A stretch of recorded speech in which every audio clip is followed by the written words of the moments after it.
Monsieur Loïc Leflo, bonsoir. Bonsoir. Merci de nous accompagner en direct depuis Paris et merci également d'avoir accepté notre invitation. Vous êtes l'ancien PDG d'Air Aquitaine, enlevé le 15 septembre 2012 à Abidjan, expédié au Togo, donc puis embastillé pendant des mois à la gendarmerie nationale togolaise. Eh bien, au sortir de cette douloureuse expérience, vous publiez un livre qui constitue votre actualité du moment, Le Mouton Noir, dans lequel vous racontez votre mésaventure togolaise. Et c'est justement ce plan du livre, de votre livre, j'allais dire, Le Mouton Noir qui nous intéresse et qui est l'objet de cet entretien exclusif que vous avez bien voulu nous accorder. Encore une fois, merci. Donc, on va tout de suite entamer cet entretien. Donc, comme vous le relevez dans votre livre, Le Mouton Noir, votre séjour à la gendarmerie nationale togolaise devrait être de très courte durée, donc 24 heures maximum, a-t-on lu dans le livre que vous venez de paraître. Et pourtant, vous y aviez passé de longs mois. Donc, Monsieur Loïc Leflo-Prigent, résumez et nous à ce à quoi a ressemblé votre détention au palais du patron des lieux, le capitaine Akakpo, le monsieur des recherches et investigations. Écoutez, tout d'abord, j'ai été kidnappé à Abidjan, c'est-à-dire qu'il n'y avait absolument aucune raison de cette arrestation et aucune raison, surtout, de mon départ sur Lomé, puisque la loi ivoirienne et la loi de la CEDEAO, c'est-à-dire l'Organisation des États d'Afrique de l'Ouest, a été bafouée. Et par ailleurs, il faut bien le reconnaître aussi, l'État français n'a pas défendu un de ses ressortissants comme il aurait dû le faire. Ça, c'est clair. Alors, je suis arrivé à Lomé et les conditions d'incarcération que j'ai eues à la gendarmerie nationale ont été incontestablement meilleures que celles que j'aurais pu avoir à la prison de Lomé. Donc, c'est un fait. Mais meilleur ne veut pas dire le paradis. C'est-à-dire que j'étais dans le bureau de l'adjoint du capitaine Akokpo, dont vous avez cité le nom, et qui était absent dans un premier temps, puis qui a été présent, mais qui est parti dans un autre bureau dans la journée. J'étais sur un matelas dans un bureau pendant 5 mois et 11 jours. Le problème principal pour moi, étant que j'avais une tumeur à la jambe cancéreuse et qu'il fallait absolument enlever, avec une médicalisation adaptée qui n'existait ni au Togo, ni à Abidjan, ni dans aucun pays limitrophe, et qu'il fallait absolument me rapatrier en Europe, ce qui a été fait seulement au bout de 5 mois et 10 jours, et j'ai réussi à sauver ma jambe et la vie, et par conséquent, je suis reconnaissant à tous les gens qui ont pu me tirer de ce mauvais pas. Justement, eh bien, Monsieur Loïc Leflo-Prigent, comment expliquez-vous votre subit transfèrement d'Abidjan à Lomé? N'avez-vous pas une bonne relation avec le président ivoirien Alassane Ouattara, ou diriez-vous tout simplement que le président Ouattara ou les autorités ivoiriennes ont été complices pour admettre une telle trahison? Écoutez, je n'ai pas eu de relation sinon très lointaine avec le président Ouattara, mais j'étais dans les bureaux de la présidence 2 jours auparavant pour traiter des questions pétrolières. Je connaissais et j'avais vu un certain nombre de ces ministres, dont bien sûr le ministre du pétrole, et je n'imaginais pas ce traitement de la part des autorités ivoiriennes. Quelle part a-t-il prise à cet enlèvement et à mon transfert illégal vers le Togo?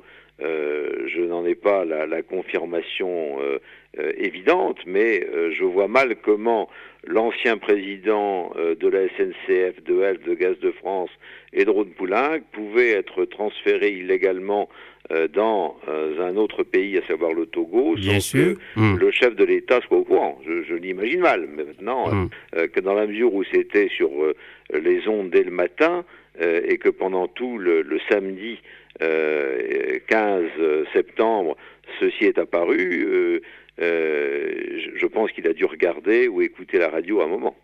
C'est clair. Eh bien, qu'est-ce qui a été le plus éprouvant dans votre mésaventure, hein? Votre détention ou votre santé, puisque vous souffrez d'une tumeur à la jambe et vous devez être opéré? C'est incontestablement le premier problème que j'ai eu, c'est les coups que j'ai reçus dans l'aéroport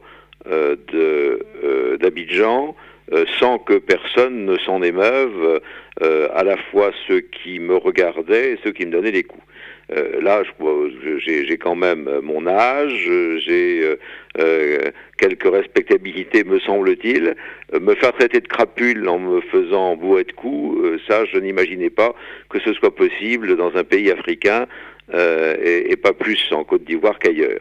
Là, la deuxième chose, c'est qu'à partir du moment où j'ai été au Togo, le fait de dire mais je suis malade et je dois être opéré n'inquiétait personne, pas plus les gens en autorité judiciaire qu'en autorité tout court. Donc la vie de quelqu'un comme moi, d'un ressortissant français normal, ne les intéressait absolument pas. Je n'ai pas eu à un moment quelqu'un qui m'a dit on va examiner votre problème. On va examiner votre cas, c'est-à-dire que votre santé va mal, on va la regarder. Et à chaque fois que j'évoquais le fait que j'avais un problème médical, c'était l'indifférence, voire l'hostilité. Et ça, c'est proprement ahurissant dans une Afrique que je connais, et dans laquelle j'ai vécu 30 années de ma vie. Pour moi, ce régime en place qui était capable de produire de tels individus était un régime qui n'était même pas africain, qui n'était pas humain. Donc, Monsieur Loïc Leflot-Prigent, apparemment, votre état de santé n'a pas pu du tout préoccuper les autorités judiciaires qui ont fait traîner intentionnellement votre procédure, hein?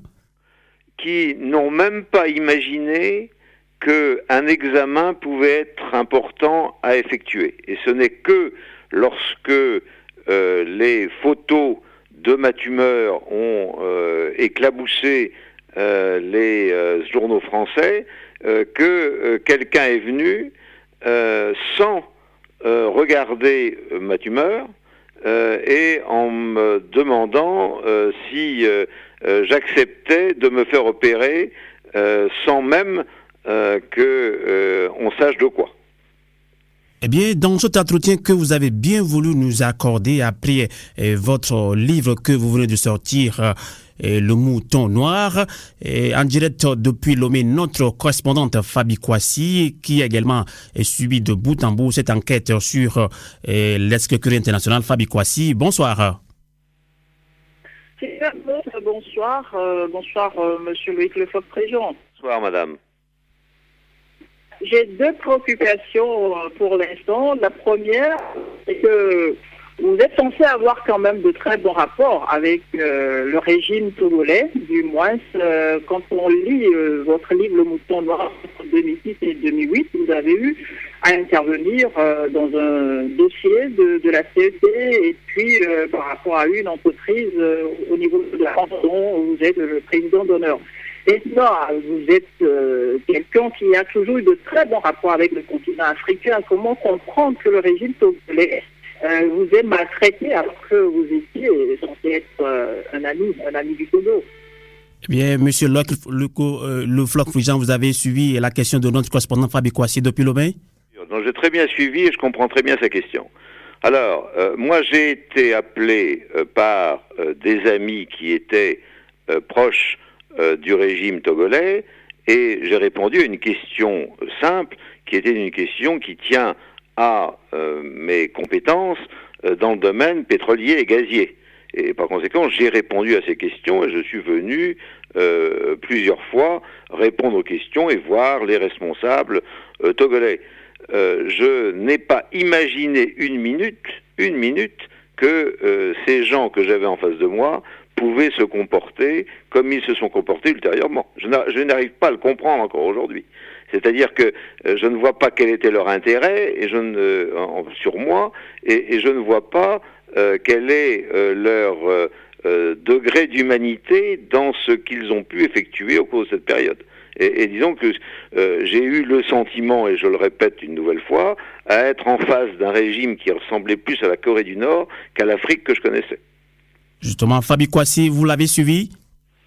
Oui, j'ai suivi, j'ai une seconde préoccupation, si vous permettez. Quelque chose de frappant au cours de votre incarcération, Monsieur le Président, le silence de vos amis africains, justement, parlons-en, notamment le chef d'État, surtout le président congolais, Denis Sassou Nguesso, avec qui vous avez quand même de très bons rapports. Comment expliquez-vous quand même ce silence par rapport à l'inhumanité dont vous avez été victime, pour ne pas dire même la torture morale, psychologique, physique que vous avez endurée à la gendarmerie nationale du Togo?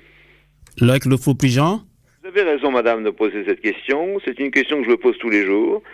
C'est un silence assourdissant. Alors, ils m'ont fait savoir, les uns et les autres, qu'ils avaient été beaucoup intervenus auprès du président togolais.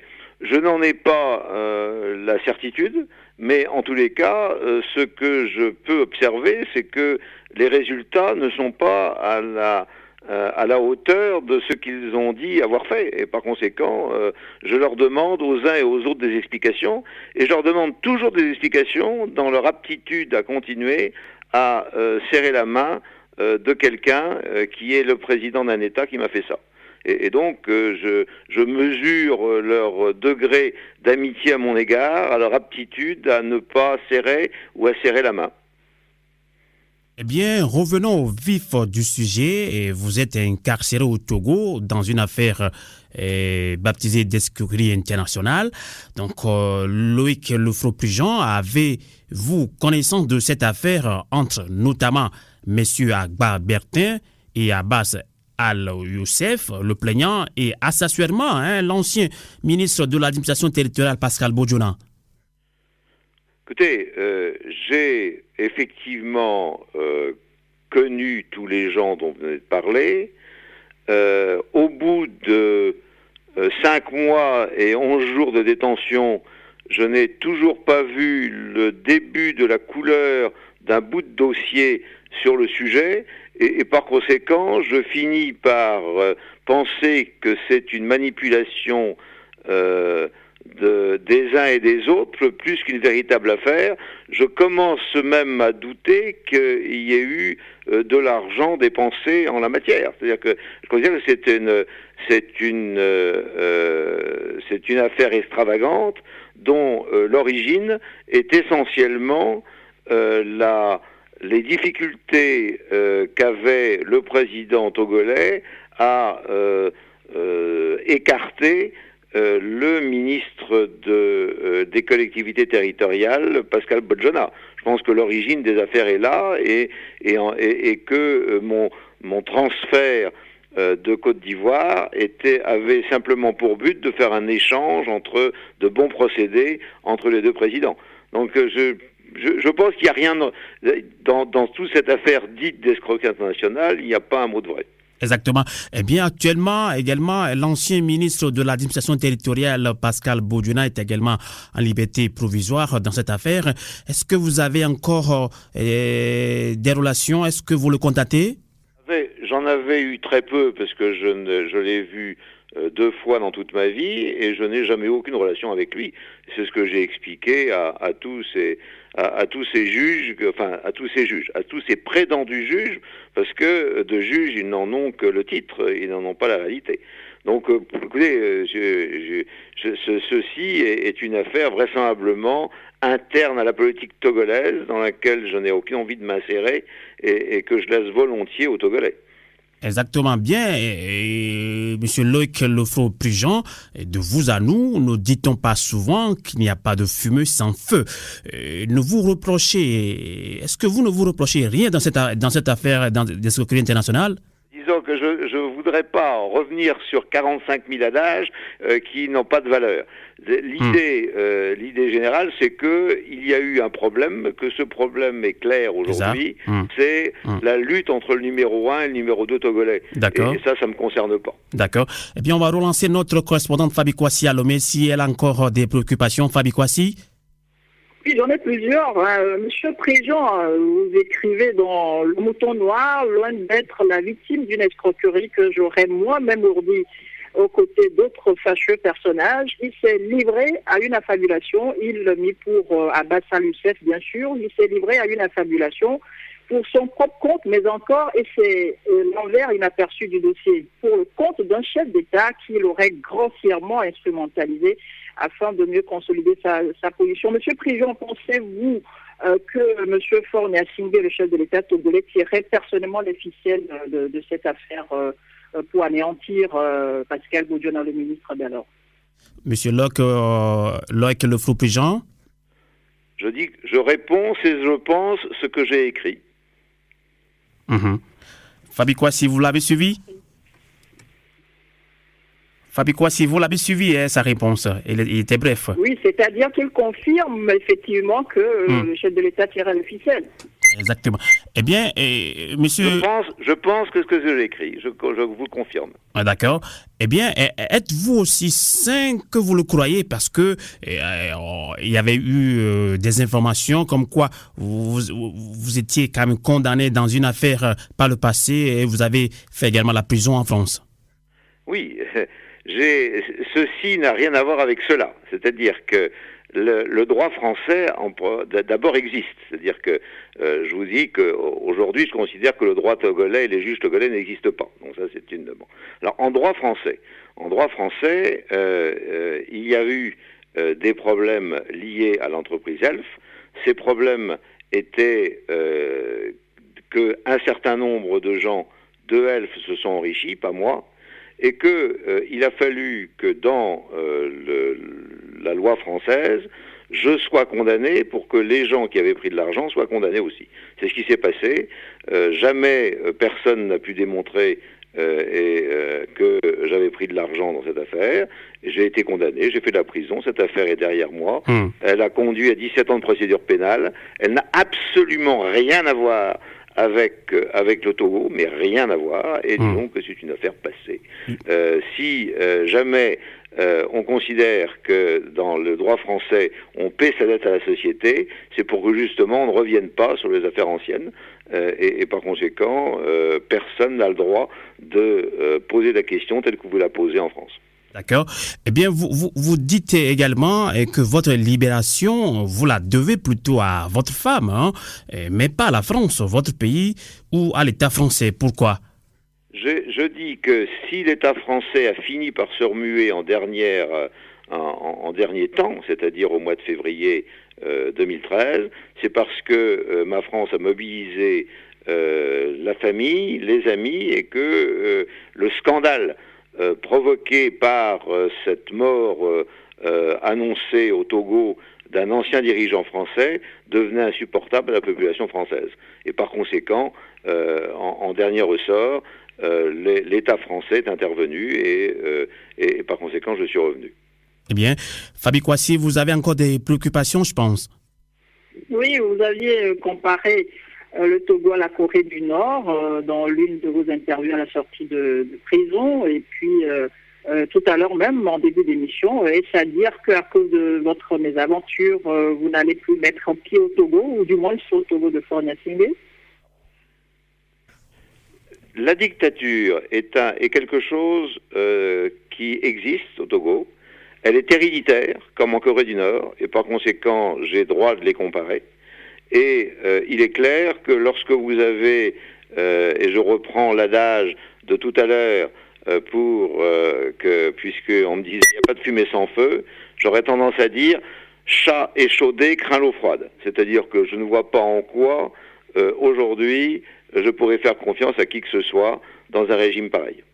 Ça, c'est clair. Hein? Et alors, vous soutenez également dans votre livre Visiblement Abidjan, et vous a envoyé à Lomé dans le seul but de noyer le ministre, ou bien l'ancien ministre de l'administration territoriale, Pascal Bodiona. Alors, vous écrivez à cet effet, je cite, « J'aurais dû accepter de dénoncer Pascal Bodiona. C'est ce que je n'ai pas tardé à comprendre. » Alors, monsieur Locke Le Fou Préjean, à Lomé, vous êtes à Lomé pour en finir avec un ex-ministre, c'est quand même cocasse de la part d'un État, non? Non, parce que l'État a envie de montrer qu'il est une démocratie internationale et elle a besoin de la caution de quelqu'un connu internationalement pour se débarrasser de Bodjona. Et je suis un instrument connu internationalement et par conséquent, je peux servir. Voilà, c'est tout. Eh bien, nous allons marquer...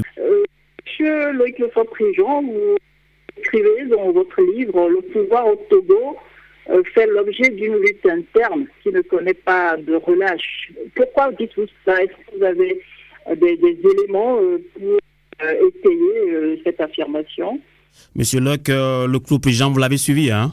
Oui, donc je suis resté 5 mois et 11 jours là-bas et j'ai des oreilles et des yeux et par conséquent j'ai vu que les uns et les autres, c'est-à-dire l'entourage du président, étaient à la fois unis et désunis et que, comme vous le savez, quand j'étais là-bas, il y a eu les incendies des marchés de Kara et de Lomé. Et je me suis aperçu à ce moment-là que les gens qui dirigeaient le pays tiraient un peu dans tous les sens et ne savaient pas comment ils allaient manager cette opération que je dirais de communication. Et à cette occasion toujours, j'ai vu que les dirigeants et ces différents ministres se haïssaient de manière profonde. Voilà. Et j'ai pu l'observer. Exactement. Avant de relancer notre correspondante Fabi Kouassi, Monsieur Loïc Lefebvre-Prigent, vu tout ce que vous avez écrit dans le livre Le Mouton Noir, et ce que vous venez encore une fois de confirmer dans cet entretien, il paraît clairement pour vous que la justice togolaise est aux ordres de l'exécutif. Donc, une justice à tiroir, une justice instrumentalisée, comme le pensent aussi beaucoup d'observateurs nationaux et internationaux. Mais la France, votre pays, estime que le Togo est un État démocratique. On en est pour preuve le silence du président François Hollande. Est-ce que vous avez une réaction? Oui, je suis, moi, très, très fâché d'avoir vu le président togolais venir en France le 14 et 15 novembre, comme s'il était un dirigeant démocratique. Je suis fâché de voir la manière dont on continue à aider un régime qui est un régime dictatorial et un régime de dictature héréditaire, c'est-à-dire pour moi les pires régimes au monde. Et je continue à penser que c'est une erreur fondamentale, à la fois de la République française et à la fois d'un certain nombre de régimes et de présidents africains que de soutenir des régimes pareils. Fabi Kouassi, vous avez encore des préoccupations? Oui, M. Prigent était, en tout cas du moins s'il est assez étonné de la posture de nos magistrats togolais. Qu'est-ce qu'il leur reproche fondamentalement, notamment par rapport à ce dossier d'escroquerie internationale? Et puis, sur le cas Pascal Bodjona, est-ce que c'est un avis de Loïc Lefebvre-Prigent qui pressent qu'on a voulu se servir de lui pour anéantir un ministre, ou bien dans l'instruction, il a senti que les magistrats avaient pour but d'arriver à un tel résultat de sa part. Lui ne le cachait pas dans son livre d'une certaine façon, mais qu'est-ce qui a fait, donne cette confirmation-là, M. Prigent, qu'effectivement, on l'a fait venir au Togo, un État qui a plusieurs choses à faire de plus important, le fait venir lui uniquement pour anéantir un ministre. Est-ce qu'il a une confirmation de la part de ces magistrats togolais? Loïc Lefebvre-Prigent. Madame, j'ai eu en face de moi des gens qui ont changé. Donc j'en ai eu 3 pendant la première semaine et ensuite 3 autres au bout d'un mois lorsque l'ensemble de la magistrature a changé. Bon. Et donc je suis en mesure de porter un jugement sur 6 magistrats, étant entendu que, comme vous l'avez remarqué tout à l'heure, j'ai eu une procédure judiciaire de 17 ans en France et que j'ai connu un grand nombre de magistrats français et un grand nombre de magistrats d'autres pays également, y compris espagnols. Il n'y a pas de magistrats au Togo aujourd'hui. Ce sont des gens qui n'ont pas la capacité d'analyser, puisqu'ils ne veulent pas faire l'instruction d'un dossier en commençant par le début, c'est-à-dire en ayant la manifestation de pièces leur permettant de travailler, mais la seule chose qui les intéresse, c'est le témoignage et les ordres qu'ils reçoivent. Donc ce n'est pas une magistrature, c'est un corps social qu'il se dit magistrat. Ça, c'est la première chose. La deuxième question que vous me posez, c'est qu'est-ce qui me fait dire qu'il s'agissait de M. Bodjona? C'est que dès que je suis arrivé dans la pièce où on m'interrogeait, la seule question qui m'a été posée, reposée, a été Bodjona. Et donc, les réponses que je donnais n'étant pas satisfaisantes pour mes interlocuteurs, on me disait ce n'est pas ce qu'on vous demande. On vous demande une autre réponse. Et à la fin, on a dit cette réponse n'est pas satisfaisante, vous n'êtes pas gentil avec nous parce que vous ne donnez pas la bonne réponse. Bon, alors ça, j'appelle ça un conditionnement pour me dire clairement, il faut que vous accusiez M. Bodjona. Et comme visiblement je n'arrivais pas à comprendre, l'un de mes interlocuteurs m'a dit, mais vous comprenez, vous n'avez pas bien compris, il faut que vous accusiez M. Bodjona. Voilà, c'est tout. Voilà. À question simple, réponse simple. D'accord, c'est clair. On a bien compris. Je vous laisse poser une dernière question puisque nous tirons pratiquement vers la fin de cette émission. Fabi Kouassi depuis Lomé. Oui, j'en ai deux, mais en fonction du temps, je vais m'y soumettre. Monsieur Prigent, j'aimerais que vous nous détaillez un peu plus cette affaire-là dans laquelle vous avez eu à intervenir parce que vous avez été sollicité par l'État togolais justement, l'affaire Togo. La CET, la compagnie énergie électrique du Togo et le groupe GDF Suez pour lequel vous êtes le président d'honneur.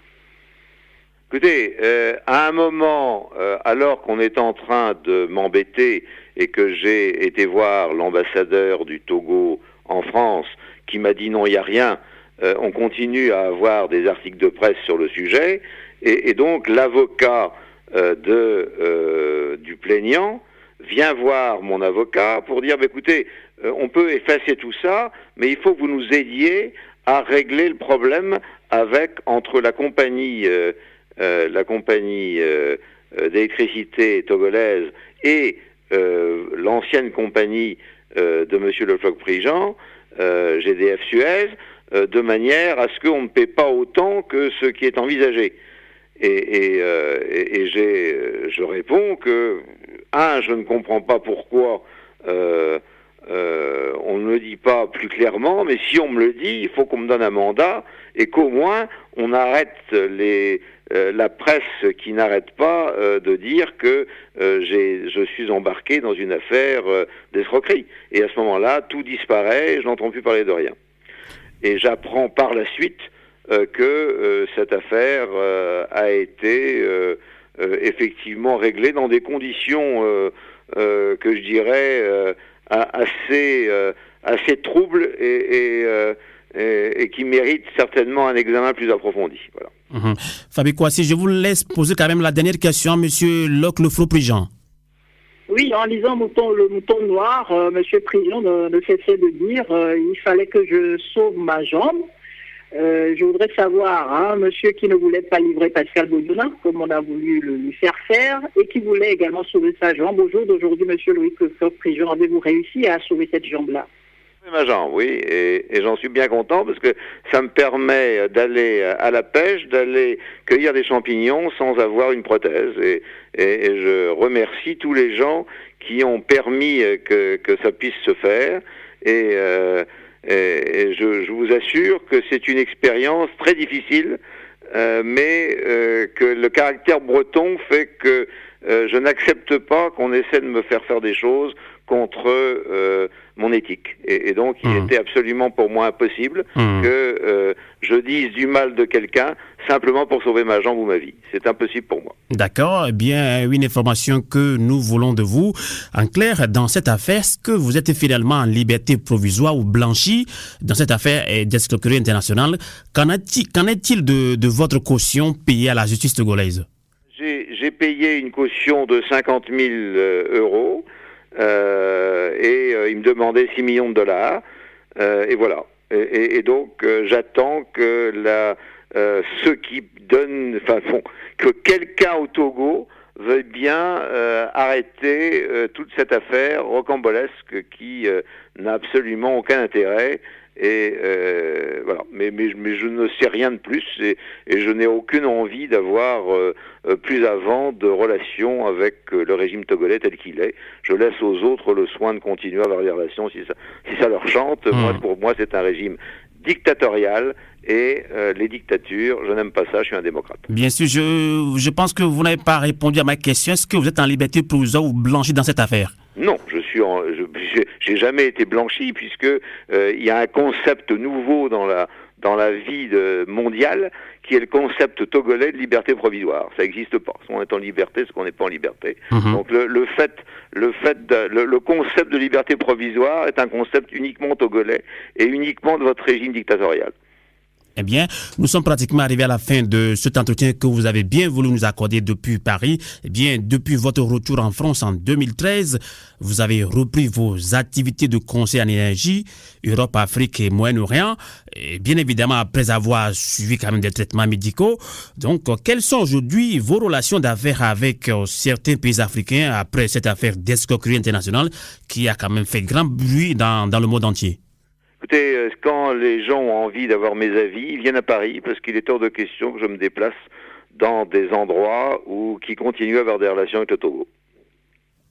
Monsieur Locke, le feu président, merci d'avoir répondu à nos questions en direct depuis Lomé. Bien, on rappelle à nos auditeurs que vous venez de publier un livre, Le Mouton Noir, qui est paru le 24 janvier dernier à Paris. Merci d'avoir été des nôtres depuis Paris. Bonsoir chez vous. Le liront et me donneront leurs impressions et je répondrai avec plaisir à leurs questions. Merci beaucoup. Au revoir. Bonsoir. Au revoir.